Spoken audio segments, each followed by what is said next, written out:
কাজ পাইছে থাকে আমাদের জন্য সৌভাগ্য। আরেকটা বিষয় বলেছি যে I am not happy only with this department.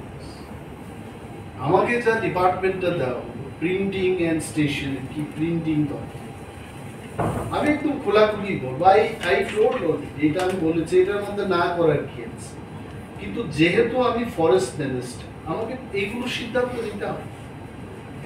আবারও বলছি, আমি মাননীয় মুখ্যমন্ত্রীকে দেখা করে এটাও বলেছি, few days back also I met, আমি বললাম যে এই রাজ্যে পিছিয়ে পড়া মানুষদের জন্য 22 বছর রাজনীতির জীবনে আছি, কখনো জল খেলাম, কখনো গোলা জল খেলাম, কখনো আবার ঠান্ডা জলও খেয়ে রাজনীতি করলাম। দপ্তরটাকে কিছু ভালো দপ্তর দিন, যাতে করে ওই মানুষদের জন্য, গ্রামের মানুষের জন্য যেন আমি কিছু করি। বললাম এটা there is nothing to hide, একদম খোলাখুলি। এবং যখন যাব দিল্লিতে, নতুন মন্ত্রী যারা শপথ গ্রহণ করেছে, বিশেষভাবে দেশের হোম মিনিস্টার, ওনাকে যখন গ্রিট করতে যাব দিল্লিতে গেলে আমি সেই কথা আবার বলব, with this department science and technology, without trader, তারপর প্রিন্টিং, কি প্রিন্ট হচ্ছে এটা দেখতে হবে, ফরেস্ট ইজ ওকে, কিন্তু এই সমস্ত দপ্তর দিয়ে 22 বছর যেটা কাটিয়ে দিলাম, যারা 5 বছর করেও তো অনেকে অনেক ধরনের পেয়েছে, 22 বছর করে যদি আমি কাজ করতে না পারি, এটা কি হবে? তাহলে এই রাজনীতির কি মানে আছে?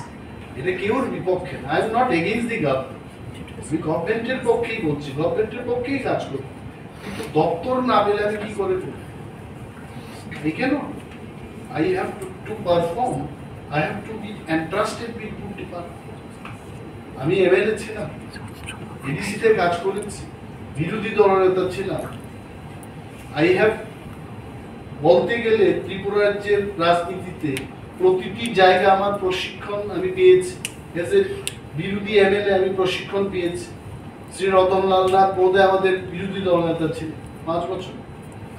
এডিসির অনেকেরই এক্সপিরিয়েন্স, আমার এক্সপিরিয়েন্স আছে, অনেক মন্ত্রীদেরই বিরোধী দলনেতা হওয়ার এক্সপিরিয়েন্স, এটাও আমি 1 বছর পালন করেছি।